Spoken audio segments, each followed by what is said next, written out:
We are investors, यशस्वी भव, through which we simplify your finances. तो आज का जो जो सब्जेक्ट है वो है न्यू वर्ल्ड। जो भी रिसेंट मैक्रो डेवलपमेंट्स हुए हैं, अगर वो बहुत ही सीरियस डेवलपमेंट अगर उसको मानते हैं हम, तो अब वर्ल्ड पहले की तरह नहीं रहा। एक टर्म यूज होता है ग्लोबलाइजेशन, जहाँ पे ट्रेड फ्री होता है, सबके यहाँ सब जाके व्यापार कर सकते हैं। थोड़े बहुत रिस्ट्रिक्शन सबकी जगह पे होते हैं।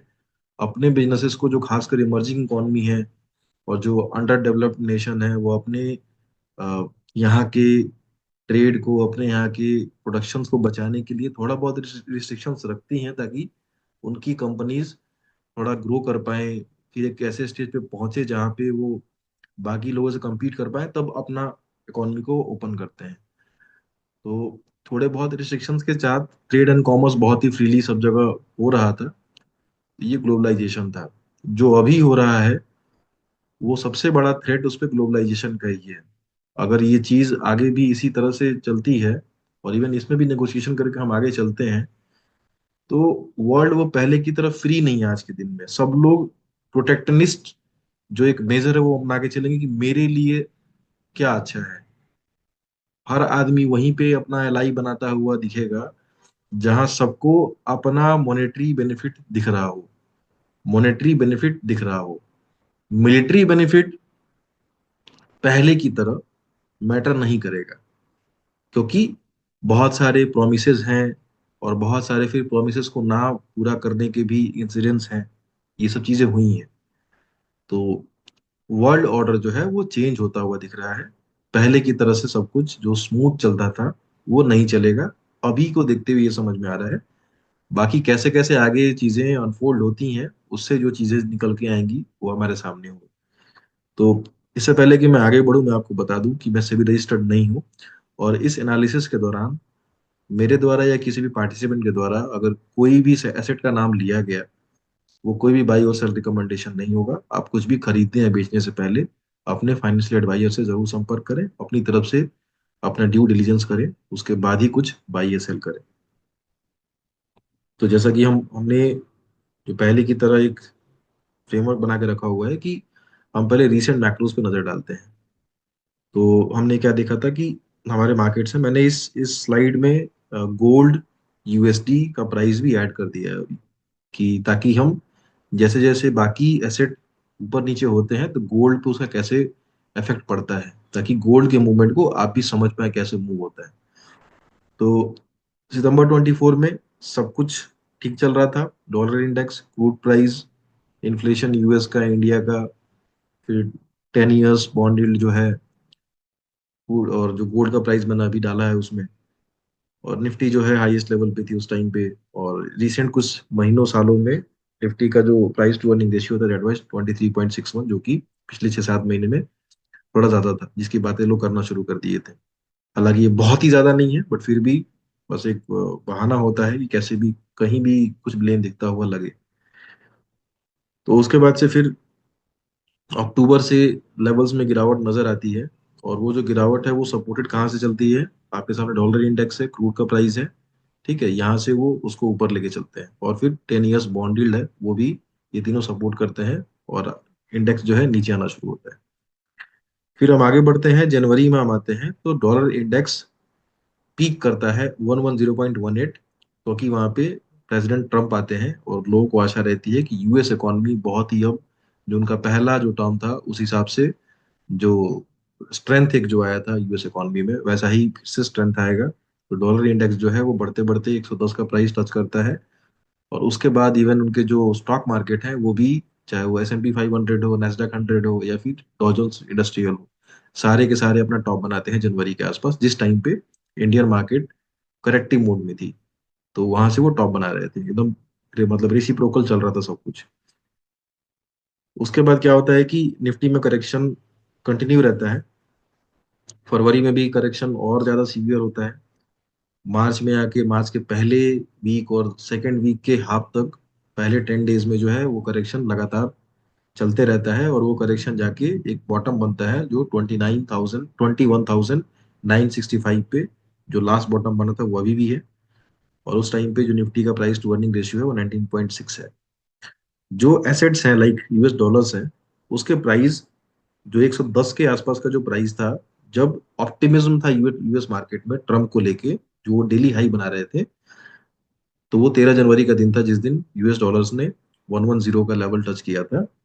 वहां से एक डेक्लाइन शुरू होता है, क्योंकि वो टैरिफ की बात करना लगातार शुरू करते हैं कि हम टैरिफ लगाएंगे, रेसिप्रोकल लगाएंगे। तो एक पहले से एक एंटिसिपेशन आता है कि थोड़ा ट्रेड डिस्टर्ब होगा, तो वहां से फिर नीचे आना शुरू होता है यूएस डॉलर। क्रूड भी नीचे आना शुरू होता है, क्योंकि फिर वहां पे क्या लगता है कि ट्रेड डिस्टर्ब होता है, यानी इसका मतलब डिमांड डिस्रप्शन होता है। डिमांड डिस्रप्शन होगा, ये इसका मतलब कि क्रूड का जो इंडस्ट्रियल यूज है वो पहले जितना नहीं होगा। तो सप्लाई सेम रहेगी, डिमांड घट जाएगी, प्राइस नीचे आ जाएगा। तो क्रूड भी करेक्ट हुआ दिखता है वहां पे। और बॉन्ड यील्ड जो कि उसी टाइम पे टॉप बना रहे थे, वो भी नीचे आने शुरू होते हैं। और मार्च का महीना बीत गया और हम अभी की बात करें तो 6 अप्रैल 2025 आज का दिन है। डॉलर इंडेक्स 101.55 को टच करता है, और वहां से थोड़ा सा रिवर्स होकर 102.88 पे जाके बंद हुआ है आखिरी ट्रेडिंग सेशन में। क्रूड का प्राइस पिछले एक साल में हम बात करें तो सबसे कम है।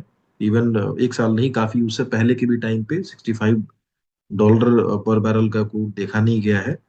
उसके साथ ही यूएस बॉन्ड यील्ड जहां से सितंबर में चले थे वहीं पे लौटते हुए नजर आए हैं। सेम यूएस डॉलर भी वहीं से वहीं आ गया है वापस। और इसके रेसिप्रोकल किया, और इक्विटी मार्केट ने पहले से करना शुरू किया था, इंडियन मार्केट ने, और साथ में अब जुड़ गए हैं यूएस मार्केट, और इवन पूरा ग्लोबल मार्केट करेक्शन मोड में आना शुरू हुआ है। इन सभी पूरे इस एपिसोड में जो एक ही एसेट क्लास है जो ऊपर गया है, दैट इज गोल्ड। गोल्ड का अगर हम प्राइस की बात करें तो पर ऑन्स गोल्ड का प्राइस था, एक ऑन्स जो है वो लगभग 28 ग्राम्स के बराबर होता है। पॉइंट वाइज समथिंग होता होगा, विच आई मिस्ड, 28.34, या maybe here and there एक दो पॉइंट हो सकता है। तो गोल्ड का प्राइस 2666 से बढ़ता हुआ 3168 का लेवल टच करता है। अभी 3037 पे क्लोज हुआ है। तो इस 6 महीने में जो प्राइस गोल्ड के हैं वो बहुत ही बहुत सीवियर तरीके से बढ़े हैं। गोल्ड का इस तरह का मूवमेंट प्राइस का बहुत ही कम देखा गया है। तो ये इसलिए होता है क्योंकि गोल्ड जो है वो एज अ रिजर्व बहुत ही न्यूट्रल है। ठीक है, और ग्लोबली एक एक्सेप्टेड एक बहुत कैश करेंसी की तरह आप उसको बोल सकते हैं। गोल्ड रिजर्व सबकी रिजर्व एसेट भी होता है। तो पैसे जो शॉर्ट टर्म में पहले वहां से निकल कहीं से भी किसी एसेट क्लास से निकलते हैं, लाइक जैसे पहले इमर्जिंग मार्केट से पैसे निकलने शुरू हुए, तो वो यूएस डॉलर जो कि मजबूत था उधर शिफ्ट होना शुरू हुआ, फिर ट्रेजरी में शिफ्ट होना शुरू होता है। जब वहां भी लग रहा है कि जो यूएस डॉलर के और जो यूएस ट्रेजरी के जो ऑनर हैं उनमें ही डिसरप्शन चल रहा है, तो फिर वो मूव होके एक ही एसेट क्लास बचता है जिसका नाम गोल्ड है। तो वो गोल्ड की तरफ जाता है। जब गोल्ड का प्राइस इवन 3000 के आसपास पहुंचने वाला था, तब भी आप मार्केट में बातें सुनते होंगे कि गोल्ड का प्राइस गिरेगा गिरेगा। तो ही ये बात की इस बात का डिस्कशन हमने किया था कि ऐसे नहीं, हाँ, काम चलता है गोल्ड का। अगर ये डिसरप्शन आगे भी जारी रहा तो गोल्ड के प्राइसेस यहां से भी ऊपर जाने के चांसेस। ठीक है। और अगर कुछ थोड़ा सा अगर एज आउट होता है चीज, तो फिर वहां पे गोल्ड के प्राइस में एक होल्ड या फिर थोड़ा करेक्शन आप देखने को मिल सकता है। तो फिलहाल ये पूरा अभी का मैक्रो सिनेरियो है, जिसमें सारे के सारे मार्केट, क्योंकि यूएस मार्केट पूरे वर्ल्ड के मार्केट का 25% है जीडीपी के हिसाब से। तो वह एक चौथाई मार्केट अगर इस तरह से डिसरप्ट है, उससे बहुत इंटरकनेक्टेड चीजें हैं। इमर्जिंग इकोनॉमी हो या छोटी मोटी इकोनॉमी हो, सबके एक दूसरे पे डिपेंडेंस है। और जो मेजर कंट्री है, तो यूएस मार्केट तो जीडीपी के हिसाब से 25% है, बट मार्केट कैप कैप के हिसाब से पूरे वर्ल्ड का मार्केट कैप अगर हम निकालें मार्केट कैप के हिसाब से, वो मोर देन 60% है। ठीक है, तो इसका मतलब है कि 60%, हम स्टॉक मार्केट की बात कर रहे हैं, 60% स्टॉक मार्केट आज के दिन में डिस्टर्ब होता हुआ दिख रहा है। तो उससे बाकी जितने इंटरकनेक्टेड मार्केट है, या चाहे वो डायरेक्टली डिपेंडेंट ना हो, इनडायरेक्टली हो, या बिल्कुल भी ना हो, बिल्कुल ना तो ऐसा हो नहीं सकता, बट थोड़ा बहुत भी अफेक्टेड हो, तो जो जो पार्टिसिपेंट कॉन्फिडेंस है वो शेक होता है एक बार। ठीक है, तो बहुत ही मेजोरली पैसे निकलते हैं। और वो जो सेफर इन्वेस्टमेंट है लाइक गोल्ड, ठीक है, लाइक जो डेट इन्वेस्टमेंट्स हैं, या बैंक जो भी आपको मिलते हैं, भले वो कम मिले, जैसे ट्रेजरी की इनकम की बात कर रहे हैं, भले कम मिलेंगे बट वो मिलेंगे, वो सेफ मिलेंगे, पॉजिटिव साइड में मिलेंगे, उस तरफ शिफ्ट होते हुए दिखते हैं। तो ये अभी का, आज का मैक्रो सिनेरियो है। ये काफी रैपिडली चेंज हो रहा है। जैसे कि हमने देखा कि पहले इमर्जिंग इकोनॉमी, चाइना को छोड़ के इंडिया जैसी इकोनॉमी, वहां करेक्शन होना शुरू होता है। फिर बाद उससे उसके बाद यूएस में प्रेसिडेंट ट्रम्प आते हैं और वहाँ ऑप्टिमिज्म बनता है, वहाँ वो टॉप बनाते हैं। बट जैसे ही एक अ, अचानक से अग्रेसिव तरीके से काम होता है टैरिफ पे, वहां से करेक्शन आना शुरू होता है और सभी आके पार्टिसिपेट करते हैं। 3 तारीख के सुबह में हमारी मार्केट के लिए और उनकी मार्केट के लिए 2 तारीख के शाम को अनाउंस हुआ है ये टैरिफ। बहुत ही अर्ली साइन है, आगे बहुत सारे चेंजेस देखने को मिल सकते हैं। तो टैरिफ इफेक्ट देखते हैं कि टैरिफ में ये जो मेजर कंट्री है, मैंने उसी को लिया है। इसके अलावा भी बहुत सारे थे, वो हमारे काम का नहीं था, मैंने उसको छोड़ा है। तो इसमें आप देख सकते हैं कि हमने कल ही बात कर रखी थी कि ये टैरिफ वो टैरिफ नहीं है जो हम किसी कंट्री पे लगाते हैं, या चाइना या और भी वियतनाम किसी कंट्री पे लगाता है। लाइक यहाँ पे क्या लिखा हुआ है, वियतनाम के सामने 90% लिखा हुआ है, tariff charge to the USA 90%। इसका मतलब ये नहीं कि वियतनाम यूएसए पे 90% टैरिफ लगाता है। ये कैलकुलेशन ये है ही नहीं। इन्होंने कैलकुलेट कैसे किया हुआ है, ट्रेड डेफिसिट से किया है कैलकुलेट। कितना ट्रेड डेफिसिट लेके चलता है यूएस। तो यूएस का ट्रेड डेफिसिट वियतनाम के साथ 90% का है, तो उसका लगभग आधा करके उन्होंने राउंड ऑफ किया हुआ है। तो वो 46% ऐसे करके बना रखा है। इंडिया की अगर हम बात करें तो 52% का डेफिसिट है, वो 26% उन्होंने टैरिफ लगा दिया इंडिया पे, डेफिसिट को देख के टैरिफ लगा दिया उसका आधा। तो ये टैरिफ है जो जो येलो कलर की तरफ है, वो चार्ज लगाए हैं उन पे, यूएस ने कंट्रीज पे। इस पे, इसमें से कुछ कंट्री पे उसने पहले से एक ड्यूटी लगा रखी है। लेकिन जैसे चाइना में उन्होंने 20% का अलग से टैरिफ लगा रखा है, ये 34% का टैरिफ जो दिख रहा है ये एडिशनल है। तो now China is liable to pay 54% tariff. ऐसे ही अलग अलग कंट्रीज पे भी अलग अलग उनके टैरिफ चल रहे हैं पहले से। ठीक है। तो ये हो गया कि टैरिफ कितना लगता है।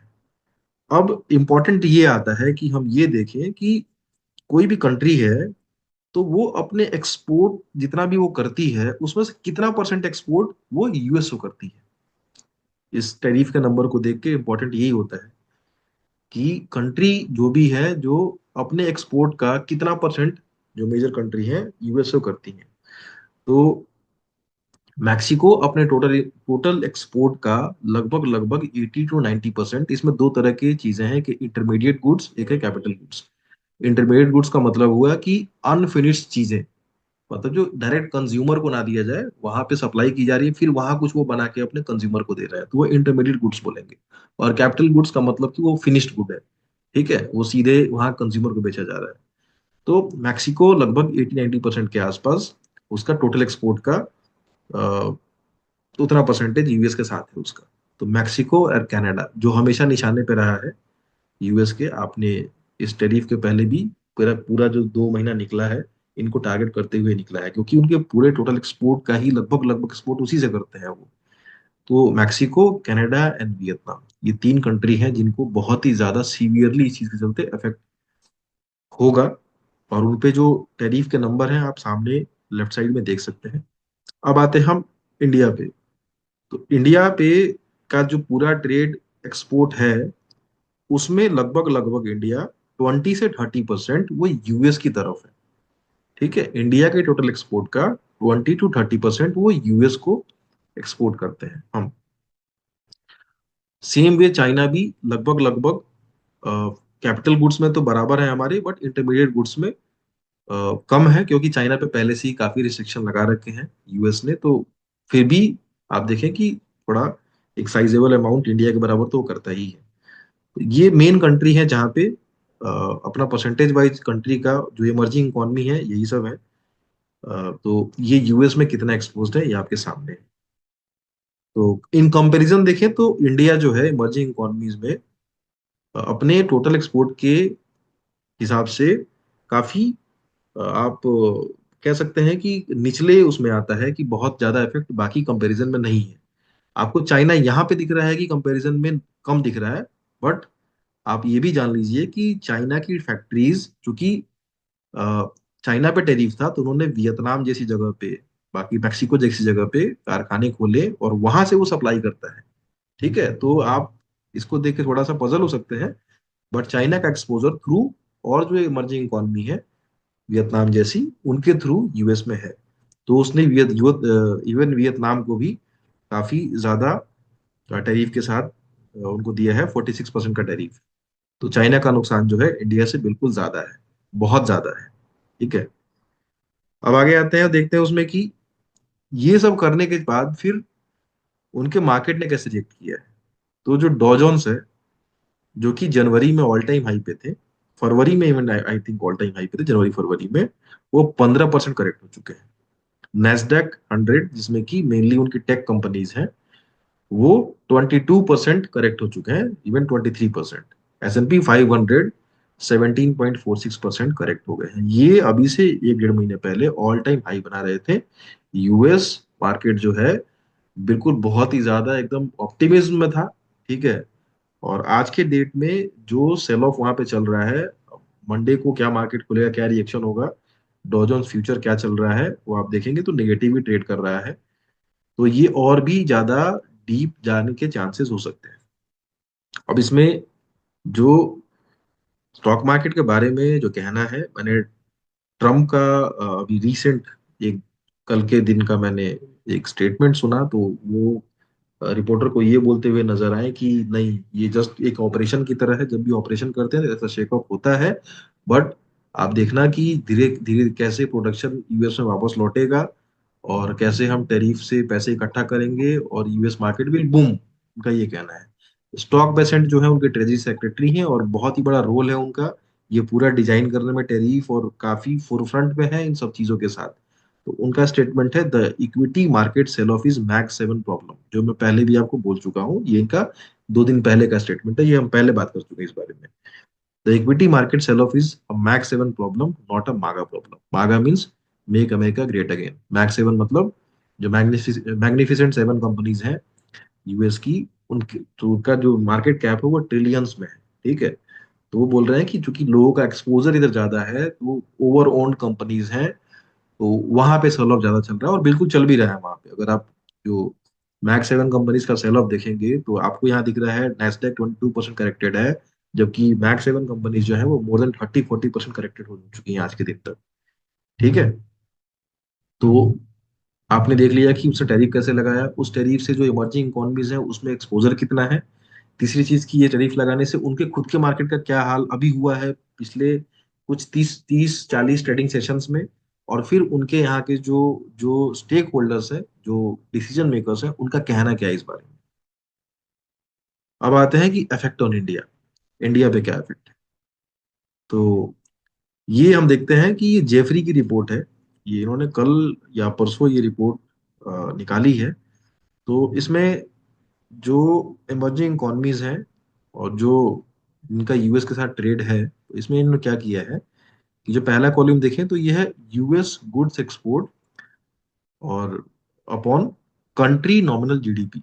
इसका मतलब यह है कि कंट्री का जितना जीडीपी है, जैसे कि मान लीजिए कि आज इंडिया का जीडीपी है, अगर हम मान लें कि लगभग लगभग $4 ट्रिलियन है। ठीक है, और इंडिया का जो एक्सपोर्ट है वो 2024 में यूएस को वो हुआ था आई थिंक $87 बिलियन। ठीक है, तो उसके हिसाब से हम देखें तो कितना परसेंट आता है, तो लगभग वो आता है 2.12% टाइप आता है। 23 में सेम परसेंटेज हुआ 2.3। ठीक है, तो आज भी इसी के आसपास का परसेंटेज है, अगर हम रिसेंट जीडीपी के हिसाब से देखें, जो भी नंबर्स चल रहे हैं, और रिसेंट ट्रेड के हिसाब से देखें। बाकी कंट्री का वैसे ही उनके टोटल जीडीपी का कितना हिस्सा उनके डायरेक्ट यूएस के एक्सपोर्ट में आता है। तो इंडिया इज 2.3, बाकी कंपनीज के सामने नाम लिखे हुए हैं, Vietnam is 26.4, Mexico is 27.1। Total GDP का, मैं एक्सपोर्ट की बात नहीं कर रहा हूँ, टोटल जीडीपी के हिसाब से बात कर रहे हैं हम लोग। ठीक है, फिर जो अगला कॉलम है वो है total goods export divide by GDP, यानी कि यूएस नहीं, उनका कितना, जो भी उनका जीडीपी है उसमें से एक्सपोर्ट कितना है। ठीक है, तो वो मतलब ये नंबर सेकंड वाला वो डिपेंडेंट नहीं है यूएस पे। तो इंडिया वहां पे 12.2 है। जेफरी की रिपोर्ट है, तो इन्होंने क्या किया है कि एक इंडेक्स बनाया है। इस इंडेक्स में क्या पूरा एक्सप्लेन करूंगा, बहुत टाइम लग जाएगा। एक इंडेक्स बनाया है कि टोटल जीडीपी जो उनका है 2023 का डेटा इनके पास है, जो अवेलेबल है, जो रिपोर्टेड डेटा है। फिर धीरे धीरे ऐड ऑन हुए हैं, तो करंट डेटा भी आपको मिल जाएगा। तो इन्होंने ये ऐसे बनाया है कि टोटल जीडीपी में कितना हिस्सा एक्सपोर्ट का है, फिर टोटल एक्सपोर्ट में से कितना एक्सपोर्ट, टोटल जीडीपी में से कितना एक्सपोर्ट केवल यूएस को है। ठीक है। और फिर उसके बाद से डॉलर के हिसाब से क्या फर्क है, फिर मतलब उनका इस पूरे साल में 18 से लेके अभी तक का कितना एवरेज इफेक्ट रहा है। फिर बहुत स्ट्रांग डॉलर था तब क्या इफेक्ट था। और उसके बाद से उन्होंने एक स्कोर बनाया है। ठीक है। अब स्कोर का रैशनल जो है, हम मतलब आप अगर जेफरी की रिपोर्ट पढ़ेंगे वहां आपको मिल जाएगा। तो फिर उन्होंने एक एवरेज स्कोर बनाया है कि क्या स्कोर निकलता है, और फिर उन्होंने फाइनल रैंकिंग की है। ये जो फाइनल रैंकिंग है, ये डिनोट करता है, अगर रैंकिंग आपकी 1 है, इसका मतलब है कि आपको सबसे कम तकलीफ होने वाली है इस जो भी नंबर्स आए हैं उसको देखते हुए। नंबर 1 पे जो रैंक है वो सबसे कम प्रभावित होगा इस टैरिफ से, और जो सबसे नीचे आपको दिख रहा है 25, वो सबसे ज्यादा प्रभावित होगा। इसीलिए ज्यादा प्रभावित होगा क्योंकि मैक्सिमम एक्सपोर्ट का हिस्सा आपका यूएस को ही है, और उनके डॉलर के वोल्टिलिटी से आपका करेंसी बहुत वोल्टाइल रहता है। ठीक है। इस हिसाब से एक रैंकिंग बनी हुई है। तो इंडिया मेजर इकोनॉमी की बात करें, ठीक है, तो काफी वेल प्लेस्ड है। सामने सामने दिख रहा है। ये इसलिए संभव हो पाया है क्योंकि करेंसी फ्लक्चुएशंस हमारा यूएस डॉलर के हिसाब से बाकी कंट्री की तुलना में कम रहता है। और दूसरी बात कि हमारा एक्सपोर्ट जो है, हमारे जीडीपी का आज के दिन में 2.3 है। और जिन चीजों पे टैरिफ लगा है, टैरिफ सब पे नहीं लगा है ना, टैरिफ में कुछ चीजें एक्सेप्टेड भी हैं। जिन चीजों पे टैरिफ लगा है, अगर हम उसकी बात करें तो 2.6% के आसपास लगभग हमारे जीडीपी का हिस्सा एक्सपोज्ड है यूएस टैरिफ पे। ठीक है। तो हमारे लिए डायरेक्ट लॉस इस वाले पार्ट पे हो सकता है। इनडायरेक्ट लॉस अलग अलग कंट्री के हिसाब से अगर स्लो डाउन आएगा तो कैसे होगा, उसकी चूंकि अभी वो हाइपोथेटिकल चीज है, उसको गेज नहीं कर सकते क्योंकि नंबर्स में नहीं है। ये चीज नंबर्स में है तो सीधे दिख रहा है। ठीक है। तो एक ये चार्ट है, जेफरी की रिपोर्ट है। आपको अगर मिले कहीं तो पढ़ सकते हैं, या मैं ढूंढ के आपको दे दूंगा। ठीक है। अच्छा, अब ये जो हुआ है वो हुआ क्यों है, उसके लिए यूएस डेट जो है वो काफी जिम्मेवार है इसमें। तो यूएस डेट का हम चार्ट देखते हैं, तो हमारे पास 3 इंडिकेटर्स है। ऊपर लिखा है सबसे, जो येलो कलर में है, जो मार्कर्स लगे हुए हैं लेफ्ट के टॉप पे, जीडीपी है ईयर वाइज। ब्लू में जो है वो नेशनल डेट है उनका। एंड जो रेड में है वो debt as a percentage of GDP है। तो आप देखें कि 2000 से स्टार्ट अगर हम करते हैं, तो यूएस का आप जीडीपी देखें तो आपको दिखेगा, जो येलो लाइन है आप वहां से देखें, और फिर उनका डेट देखें और debt as a percentage of GDP देखें। तो आप देख रहे हैं यहाँ पे कि 2000 के आसपास जो डेट टू जीडीपी था, वो आपको क्या दिख रहा है यहाँ पे, लगभग लगभग 60% के नीचे था। ठीक है। तो जो यूएस का जो जीडीपी है, वो तो एक आपको दिख रहा है कि एक लीनियर तरीके से बढ़ा है। जो जो येलो लाइन है आप देखें यहाँ पे कि एक लीनियर तरीके से उनका जीडीपी बढ़ रहा है। लेकिन आप अगर नेशनल डेट देखें, वो काफी एक प्रॉपर हाइक होके वो येलो लाइन से ऊपर निकल गया है। और जो परसेंटेज है, डेट टू जीडीपी का जो परसेंटेज है, जो आज से 25 साल पहले, 25 साल को आप छोड़ भी दें, इवन आप अगर देख लें कि 2008 का जो क्राइसिस था, ये जो जीडीपी में जो इतना डेट इनके आया है ना, वो इसका रीजन जो है फाइनेंशियल क्राइसिस है, वॉर है, कोविड है, और उनका खुद का जो गवर्नमेंट स्पेंडिंग है वो बहुत ही सीवियरली बढ़ा है। ठीक है। तो ट्रम्प ने जो एक्शंस लिए हैं डोजे के थ्रू कि हम गवर्नमेंट स्पेंडिंग कम करेंगे, ये उसका रीजन है। दूसरी, कि हम जो अलग अलग कंट्री को जो मिलिट्री अम्ब्रेला दे रहे हैं और पैसे खर्च कर रहे हैं, आप वो नहीं करेंगे, ये दूसरा तरीका है। और उनका तरीका कि हम अलग अलग कंट्री, जैसे कि हम जैसे कुछ कुछ संस्थाएं हैं, डब्ल्यू एच ओ टाइप और भी जो है, जहाँ पे मेजर फंडिंग यूएस से आती है, हम नहीं करेंगे, हम अपना देखेंगे, बाकी लोग अपना देख लें। ठीक है। तो इन सब चीजों से वो हाथ खींचना चाह रहे हैं क्योंकि ये चीजों ने उनके डेट को काफी ज्यादा बढ़ाया है। तो आज के डेट में जो डेट उनका डेट टू जीडीपी, जो आज से लगभग 15-20 साल पहले जो 60% के नीचे था, यानी जितना जीडीपी था उसका केवल 60% डेट था, वो आज के दिन में, आज अगर हम बात करें तो उनके जीडीपी से ऊपर निकल गया है डेट। जितना जीडीपी है उससे लगभग 122-23% का उस पर डेट हो गया है। एग्जाम्पल की अगर 10 रुपए का जीडीपी है तो डेट आप पे 12 रुपए है, 12.2 रुपए है। तो ये स्थिति ठीक नहीं है, किसी भी कंट्री के लिए ठीक नहीं है। इंडिया के लिए सेम नंबर इज लाइक 56%। हमारे पास जितना जीडीपी है उसका लगभग 50-55%, 55% के आसपास हमारा डेट है। चाइना के लिए सेम नंबर्स 60% है। ठीक है, ये बड़ी इकोनॉमीज की बात कर रहा हूँ। यूएस 120 से क्रॉस कर चुका है, और ग्रोथ रेट भी जो है उनका ऐसा नहीं है कि बहुत तेज ग्रोथ कर रहे हैं तो वो पैसे उनको मिलेंगे उस हिसाब से तो वो डेट खत्म कर देंगे। मतलब सेम जो स्टेटस क्यू है उस स्टेटस क्यू में चल के वो डेट खत्म कर देंगे, क्योंकि ग्रोथ उतनी नहीं है उनकी। उनका ग्रोथ रेट क्या है? 2%, 2.5%, 3%, यही ग्रोथ रेट है उनकी। ठीक है, तो पैसे आने की संभावना इस तरह से वैसी नहीं है। और डेट जो बढ़ा है, तो डेट बढ़ा है उनका, तो जो उनका यील्ड है, मतलब उनके यहाँ जो इंटरेस्ट रेट अगर वो एलिवेटेड रहेंगे, हाई रहेंगे, तो इंटरेस्ट पेमेंट ज्यादा करनी पड़ेगी ना। इसलिए ट्रम्प जो है बार बार कह रहे हैं, कल का स्टेटमेंट है, don't play politics Jerome, this is the high time, you should cut the rate. ठीक है, तो ऐसे करके एक बड़ा एक स्टेटमेंट है, आप अगर फॉलो करते होंगे सोशल मीडिया पे तो आप पढ़ सकते हैं। तो what Trumps want right now is lower bond yields, lower dollars, and lower crude prices. Lower crude prices मतलब affordable crude prices, तो प्रोडक्शन में थोड़ा कॉस्ट कटिंग होगी। लोअर बॉन्ड यील्ड का मतलब कि कंपनी कंपनी डेट ले सकती है और उनके ऊपर कुछ डेट है उसका इंटरेस्ट कम आएगा। और एक चीज बच गई आपकी, लोअर यूएस डॉलर। तो उनके यहाँ भी किसी को अगर इन्वेस्ट करना है तो उसको अपनी करेंसी में कम पैसा खर्चा करने पड़ेगा।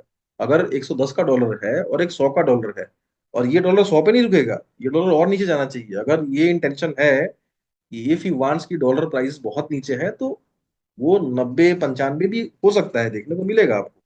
तभी जाके उनकी कंट्री में अगर मैन्युफैक्चरिंग स्टार्ट होती भी है, तो थोड़ा अफोर्डेबल होगी बाकी कंट्री के लिए। ठीक है, तो ये मेजर रीजन है इस तरह से डेट बढ़ा है। दूसरी एक चीज जो है, मैं इसी पे कवर कर देता हूँ, कि जीडीपी जो है यूएस का, आज जो वर्ल्ड का जीडीपी का 25% यूएस का है। ठीक है, लेकिन जो मार्केट कैप है, ठीक है, market cap is more then 60%। तो ये मिसमैच है, मतलब काफी ज्यादा नंबर है। मतलब market cap to GDP is more than 200। ठीक है, 220% के आसपास। इंडिया अगर अपनी बात कर ले हम लोग, तो इट इज अराउंड 120%। तो थोड़ा कंफर्टेबल लेवल पे है, और we are also growing faster than US. ठीक है, और चाइना का तो इवन बिलो 100 है। चाइना का बिलो 100, आई थिंक चाइना का 60, 70, 80% है, बिकॉज वहाँ पे थोड़ा अलग ही हिसाब किताब रहता है। उतना प्रीमियम वर्ल्ड मार्केट उसको देता नहीं है, ड्यू टू ट्रस्ट डेफिसिट की जो नंबर पोस्ट हो रहे हैं, क्या वो एक्चुअल है नहीं है, चलो उसमें नहीं जाते हैं।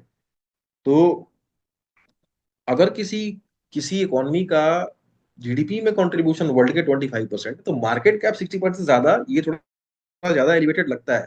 ठीक है, अगर ये जो काम आज हो रहा है, ये अगर ना करें, तो कभी ना कभी इकोनॉमी डेट बढ़ता हुआ और इस तरह से valuation market cap to GDP ज्यादा होता हुआ कभी ना कभी कोलैप्स करना था। आज नहीं करना था, 10 साल बाद करना था, 5 साल बाद करना था, 2 साल बाद करना था, लेकिन करना था।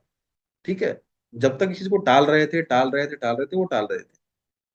हाँ, जो कंसर्न है कि जो डेट बढ़ा है, क्यों बढ़ा है, कैसे कम करना चाहिए, कैसे जितना रिजर्व्स है उतना ही हम छापें डॉलर्स, उसके कॉरस्पॉन्डिंग करें, डेट को अपने जीडीपी के से कम लेके आए, तभी तो हेल्दी कहा जाएगा ना। मेरे पास जो एसेट है उससे ज्यादा मैं डेट लूंगा तो मैं अनहेल्दी हो जाऊंगा ना। जितना जीडीपी है उतना ही डेट रखूंगा, तो मैं मतलब कंट्रोल कर रहा हूँ। ठीक है, तो ज्यादा है तो ये दिक्कत है। ठीक है, तो ये रीजन बन के आता है। लेकिन जो मेथड अडॉप्ट किए गए हैं कि मैन्युफैक्चरिंग मेरे यहाँ लौट के आनी चाहिए, तो ये देखने की बात होगी कि कितनी लौट के आती है। ठीक है, दूसरी बात कि मैं ट्रेड नहीं करने दूंगा। आप मेरे से जितना सामान मुझे बेचते हो उतना ही सामान मेरे से खरीदोगे, तभी जाके मैं कुछ समझूंगा जो भी है। ये बाकी कंट्रीज कितना इस चीज को मानती है, इस पे इस स्टेप का सक्सेस डिसाइड होगा। अगर नहीं मानती है और कुछ और ही अलाइनमेंट में चली जाती है, किसी और के साथ अलाइनमेंट बन जाता है, या जैसे एक शार्क जैसे, या कोई और एक जैसे आपके पास पहले से G7 है, बढ़ा के बहुत नंबर्स कर दिए गए उसको, शार्क जैसे एसोसिएशन थे। ब्रिक्स जैसे एसोसिएशन थे, ऐसे कोई एसोसिएशन बनते हैं और वहां पे ट्रेड एंड कॉमर्स फॉर्म होता है, जिसमें यूएस के इस स्टेप को का रेमिडियल एक्शन लेके करते हैं, तो ये फिर उसके लिए सेटबैक होगा। ठीक है, तो ये चीज देखना पड़ेगा कि इस स्टेप का सक्सेस कैसे आएगा। तो सक्सेस की बात कर ली हमने, और उसका मतलब बैकफायर कैसे कर सकता है वो भी हमने बात कर ली। बट ये प्रॉब्लम यूएस के इकोनॉमी में बिल्कुल बिल्कुल है। ठीक है, फिर आगे चलते हैं। अब देखते हैं कि हम अब थोड़ा इंडिया कॉन्टेक्स्ट में बात करेंगे कि इंडिया का ट्रेड जो है वो ईयर वाइज कैसे चला है। तो ये 20 इयर्स से ज्यादा का चार्ट आपके पास है, 1990 से लेके 24 तक, 34 ईयर का चार्ट है। जो पहला फिगर आपको दिख रहा है, ये आपको दिखेगा, जो पहले दो फिगर है एक्सपोर्ट और इंपोर्ट, और जो आपको फिगर उसके बगल में दिख रहा है ये है डेफिसिट एंड सरप्लस। तो जो ब्रैकेट में है दैट इज डेफिसिट। तो आप ये देख सकते हैं कि हम हमेशा ट्रेड डेफिसिट में ही रहे हैं। ये जो फिगर है वो यूएस के रिस्पेक्ट में नहीं है, ये हमारा टोटल फिगर है एक्सपोर्ट इंपोर्ट का। तो हम हमेशा डेफिसिट में ही रहे हैं, और आज तक हम डेफिसिट में हैं, ट्रेड डेफिसिट में हम आज तक हैं। तो 91 92 की हम बात कर रहे हैं, तो आप देखिए उस टाइम पे कि जैसे ही हमने थोड़ा लिबरल किया अपने इकोनॉमी को, ग्लोबलाइजेशन में हम गए कि अपना इकोनॉमी खोलते हैं, अपने यहाँ आने देते हैं, तो हमें शुरुआत के टाइम पे देखें कि कैसे जो ट्रेड जो डेफिसिट था आपको कम होता हुआ दिखा। बट फिर वो जो टीन्स के फिगर्स में 12 से लेकर 19 की बात मैं कर रहा हूँ, वो ट्रेड डेफिसिट हमारा बरकरार रहा। और फिर वहां से थोड़ा ठीक चला, आईटी बूम आया, तो आईटी बूम के आने के पास हमारा ट्रेड डेफिसिट जो है फिर कम होता हो गया, मतलब वो सिंगल सिंगल डिजिट में आ गया। उसके बाद से आप देखते हैं कि आता है ग्लोबल स्लो डाउन। जब स्लो डाउन आता है तो ट्रेड डेफिसिट हमारा बहुत ही बुरे तरीके से बढ़ जाता है, और वो 28% के आसपास पहुंच गया था 2013 में। 2013 वही साल है, ये जो जो साल आप देख रहे हैं। 2008 में स्लो डाउन स्टार्ट हुआ था, सात के एंड से, आठ से स्टार्ट हुआ, नौ। आप देखिए कि सात आते आते ट्रेड डेफिसिट बढ़ते बढ़ते 19, एंड देन वो 13 में आके 28% ट्रेड डेफिसिट हो चुका था इंडिया का। 14 के बाद से वो कंट्रोल होता है, और 13 होते होते, और इवन 21 में तो हम सिंगल डिजिट में आ गए थे, और अभी सिंगल डिजिट की तरफ हम बढ़ना शुरू कर ही रहे थे।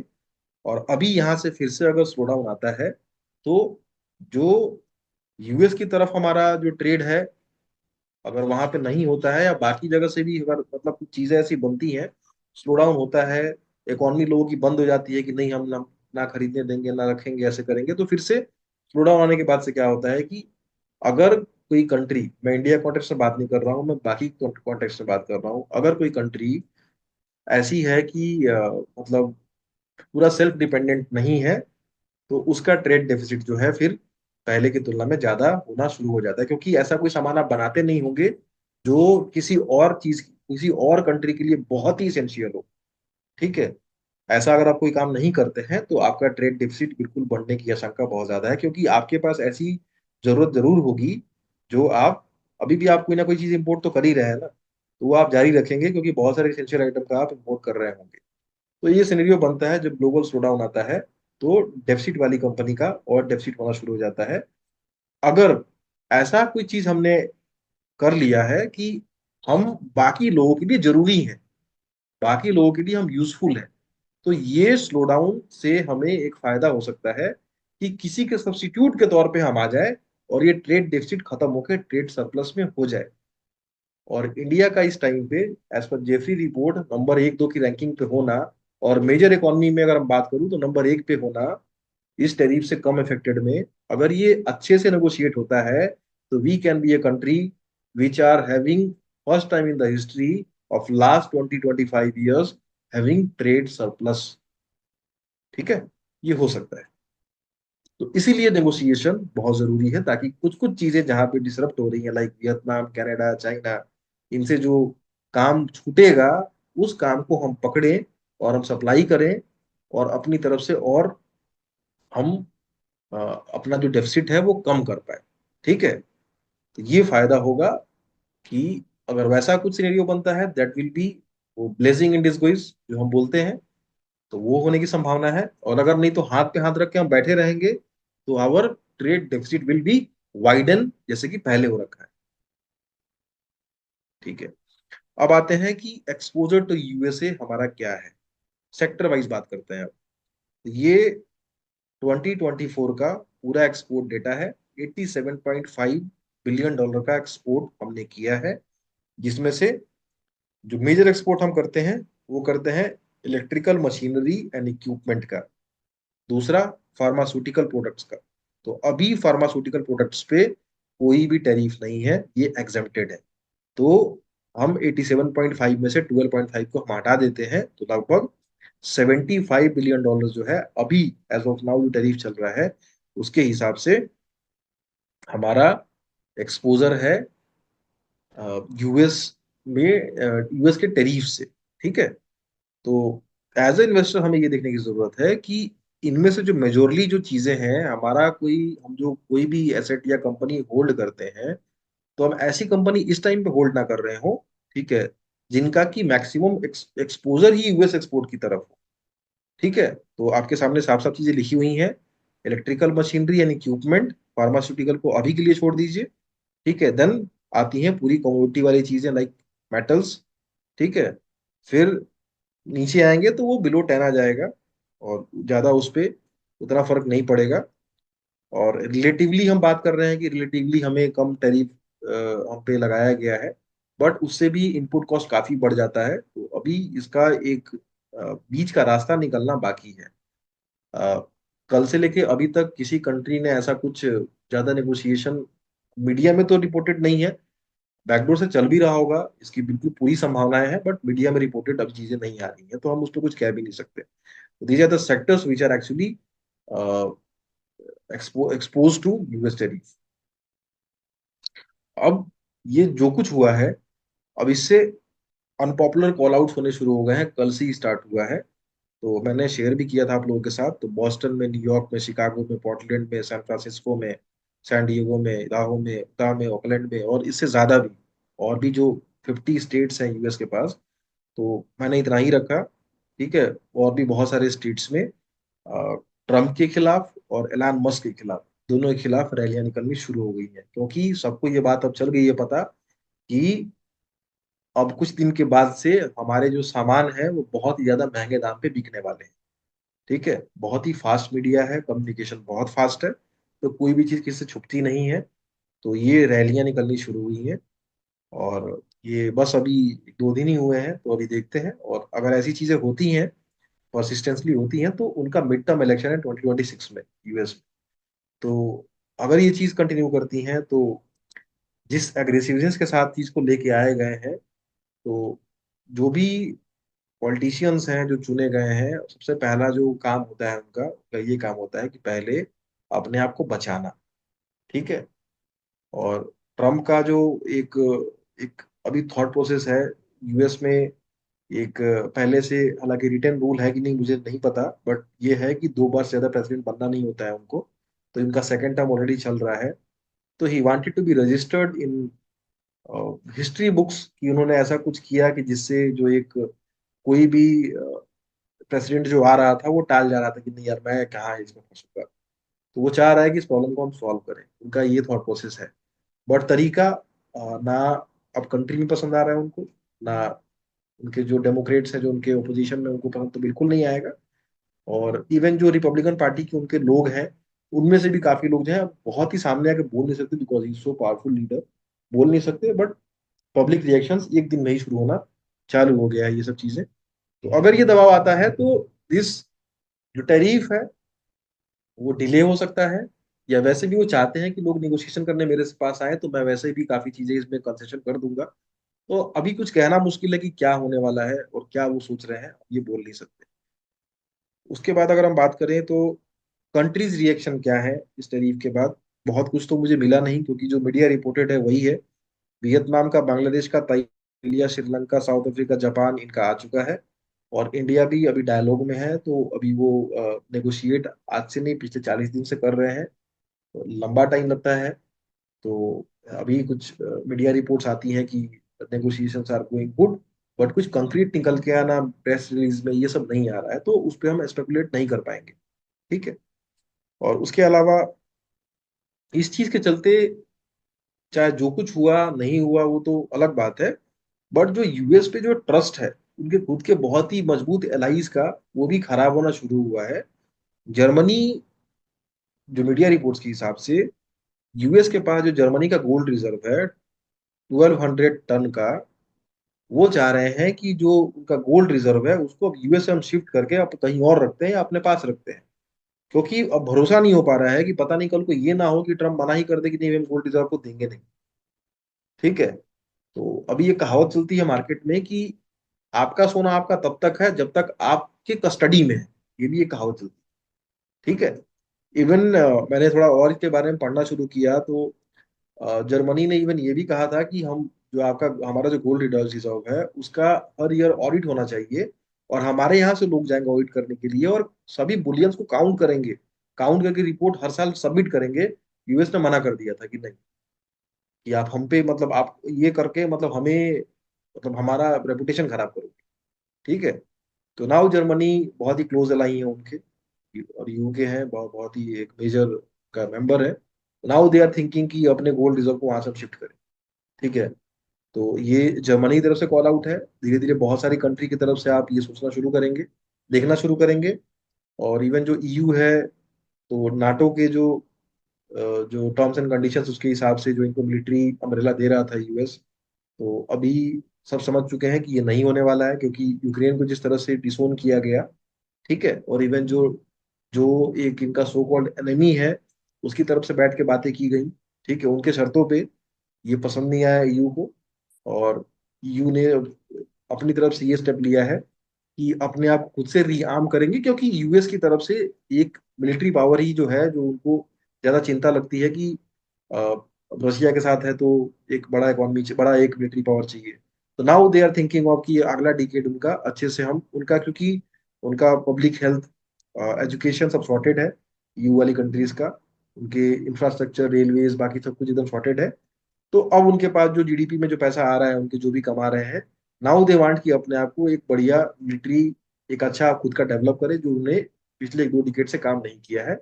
और यूएस पे जो डिपेंडेंसी जिस चीज के लिए है उसको कम करे, ताकि थोड़ा इंडिपेंडेंट हो सके और सबसे इंडिपेंडेंटली डील कर सके। ये वो चाह रहे हैं और उसकी तरफ वो कर भी रहे हैं। इवन उनका एलोकेशन आप देखेंगे, जब भी उनका बजट आता है तो आप चेक करेंगे तो उनका जो डिफेंस स्पेंडिंग है पहले से आपको ज्यादा मिलेगा। ठीक है। तो ये अभी तक का पूरा मैक्रो सिनेरियो है। इसमें एक चीज मैं और जोड़ दूं, जापान का जब 1989 में, 1989 में जो पीक हुआ था मार्केट उनका, जो कि पिछले साल जाके लगभग लगभग अराउंड कह लीजिए कि आप 30 ईयर्स के बाद जाके वो पीक उनका टूटा है। ठीक है। तो आपको पढ़ने की जरूरत है, ये आपके लिए टास्क होना चाहिए कि आप पढ़ें कि जापान मार्केट जब पीक हुआ था उस टाइम पे क्या कंडीशन थी। तो मैं आपको बता दूं कि जापान मार्केट जब पीक हुआ था तो उस टाइम पे उनका जो वर्ल्ड के जीडीपी में जो कंट्रीब्यूशन था that was 18%, but the market cap was 48%। ठीक है। तो हमेशा बिल्कुल हो सकता है आपका जीडीपी जीडीपी और आपका मार्केट कैप पूरे वर्ल्ड में आपकी जीडीपी से ज्यादा हो सकता है, लेकिन आपका ग्रोथ को सपोर्ट करना चाहिए, प्रीमियम आपको मिलेगा। बट आपका जब जो ग्रोथ रेट है जब वो मॉडरेट हो गया या स्लो हो गया, तब आप वो डिजर्व नहीं करते मार्केट कैप। जैसे हम अलग अलग कंपनी का वैल्यूएशन कैसे करते हैं, कि जिसमें ग्रोथ बहुत ज्यादा है उसको हम थोड़ा वैल्यूएशन दे देते हैं, यहाँ सेम चीज चलता है। तो उनका भी यही हाल हुआ था वहां पे। 48% का मार्केट कैप हो गया था और 18% का उनका जीडीपी था, मतलब जीडीपी में हिस्सेदारी थी पूरे वर्ल्ड। ठीक है। उनके बाद से आप चेक कर सकते हैं कि जापान का ग्रोथ रेट क्या रहा है। हाँ, फ्लैट ग्रोथ रेट रहा है, निगेटिव ग्रोथ रेट रहा है। तो वो जो 48% का जो मार्केट कैप था ना, वो श्रिंक होते होते होते होते होते होते लगभग बराबर बराबर पहुंचने में उनको ये 25-30 साल का समय बिताना पड़ा। लॉस्ट डिकेड्स बोलते हैं जापान के मतलब उसके स्टॉक मार्केट हिस्ट्री में। ये जो 2-3 डिकेड उनके निकले हैं, that were the lost decades. ठीक है, just because of over valuation in the market cap with respect to their GDP contribution to the world. ठीक है।